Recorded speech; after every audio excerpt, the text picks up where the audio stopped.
먹은 만큼 못 써서 생기는 병이다. 아, 이제는 못 버티겠다. 반드시 당뇨병이라고 해서 평생 약을 먹어야 된다. 그것은 사실이 아닙니다. 안녕하십니까. 강동성심병원 내부민외과에서 근무하고 있는 이상배입니다. 주로 당뇨병, 갑상선, 고지혈증 등등의 대사질환 그리고 만성질환을 담당하고 있습니다.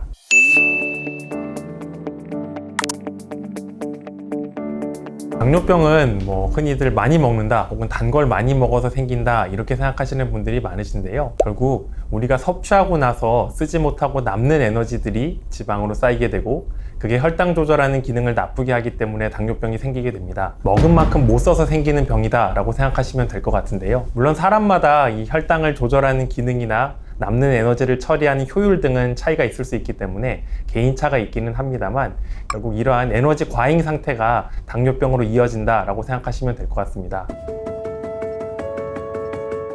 보통 당뇨병 전 단계라고 하면 공복 혈당이 100에서 125mg/dL 사이, 그리고 당화혈색소로 봤을 때는 일반적으로 5.7에서 6.5% 사이인 경우를 당뇨 전 단계라고 정의를 하는데, 보통은 당뇨와 정상의 사이 정도다라고 생각하시면 될 것 같습니다.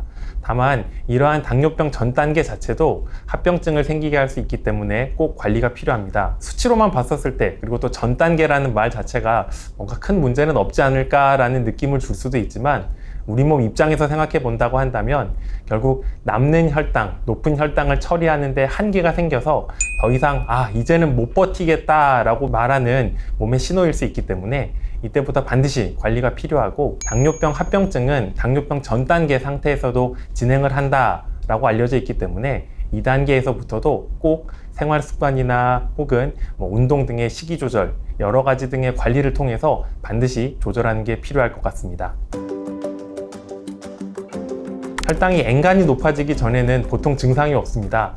흔히 말하는 당뇨병의 증상들, 물을 많이 먹는다, 소변을 자주 본다, 체중이 이유 없이 빠진다 등의 이러한 증상은 당뇨병이 아주 심하게 진행이 되고 그 기간이 오래 지속이 됐을 때 나타나게 됩니다.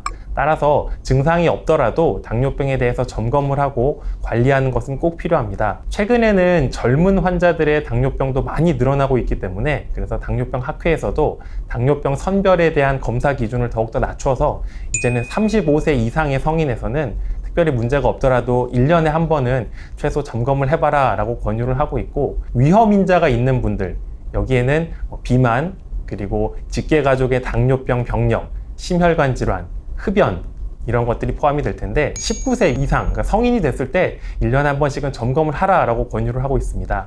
따라서 증상이 생겨서 검사를 했을 경우에는 이미 늦은 경우가 많고, 그렇지 않다 하더라도 사실 웬만한 성인들 경우에는 최소 1년에 한 번은 당뇨병을 점검하시고 검사하실 수 있도록 권유를 하고 있습니다. 결론부터 말씀드리면 가능합니다. 당뇨병의 치료 목표에 도달하기 위해서, 즉 정상적인 혈당 목표에 도달하기 위해서 식이조절 운동으로도 충분히 가능한 경우들이 있습니다. 앞서 말씀드렸던 것처럼 결국 남는 에너지, 잉여의 에너지를 쓸 수 있도록 해야 되기 때문에 에너지 섭취를 줄이고 그만큼 신체 활동을 통해서 에너지 사용을 늘리게 된다라고 한다면 약 없이도 혈당 조절이 가능하긴 합니다. 다만 아무래도 나이가 들면서 자연히 이런 기능이 좀 떨어지기 마련이고, 그리고 당뇨병을 오래 앓을수록, 그 기간이 길어질수록 췌장에서 인슐린을 분비하거나 혹은 그것을 조절해서 효율적으로 사용하는 기능이 떨어지기 때문에 약의 비중이 늘어날 수밖에 없는 것은 맞기는 합니다만, 반드시 당뇨병이라고 해서 평생 약을 먹어야 된다, 그것은 사실이 아닙니다. 원론적인 얘기일 수 있겠지만 한 가지 특정 음식을 권유하거나 혹은 피하시다 라고 말씀드리기는 좀 어렵긴 합니다. 뻔한 얘기일 수 있겠지만 당뇨식이라 한다면 흔히 말하는 영양식단입니다. 그래서 음식을 골고루 섭취하고 일정한 간격으로 전체적인 총량이 늘어나지 않도록 규칙적으로 섭취하고, 짜게 먹지 않고 그리고 과식하지 않도록 하는 것들이 필요할 것 같고, 규칙적으로 좀 관리를 하는 것이 좀 필요할 것 같습니다.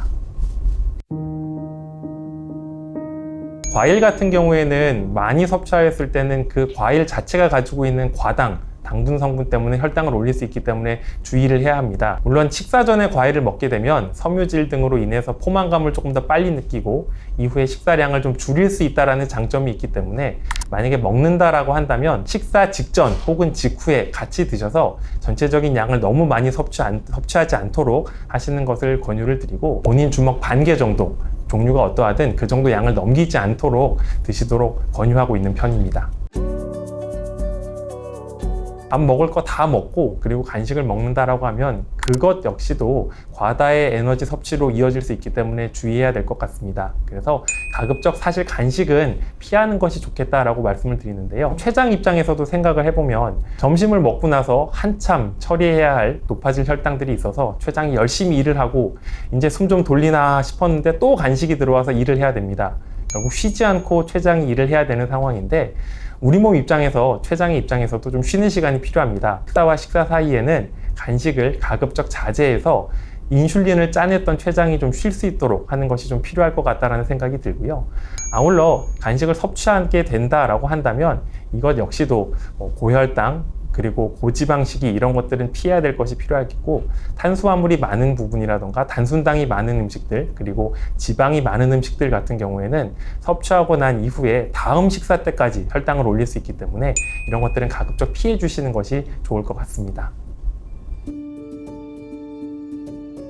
진료를 보면서 느끼는 부분 중에 하나는 당뇨병을 앓으시는 분 혹은 그로 인해서 치료를 하시는 분, 아니면 그렇지 않은 분이라 하더라도 본인의 혈당에 관심을 가지고 혈당을 자주 좀 측정해 주십사 부탁을 드리고 싶습니다. 어떤 분들 같은 경우에는 혈당을 재는 것 자체가 스트레스가 되고 그것으로 오히려 마음이 불편해서 잘 안 잰다 하는 분들도 계시긴 하십니다.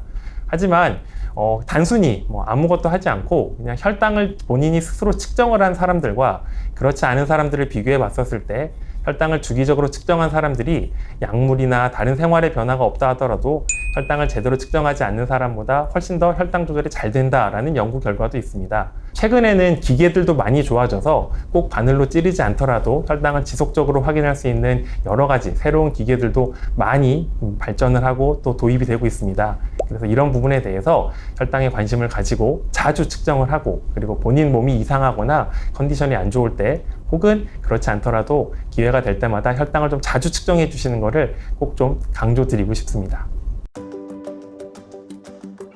당뇨병이나 고지혈증 전부 다 병이 엔간히 진행하기 전에는 증상이 없는 경우들이 대부분이기 때문에, 그래서 정기적인 검진을 꼭 권유를 드리고, 그런 점에서 나라에서 하는 국가검진에서도 기본적인 공복 혈당 그리고 콜레스테롤 수치는 확인을 하도록 권유하고 있습니다.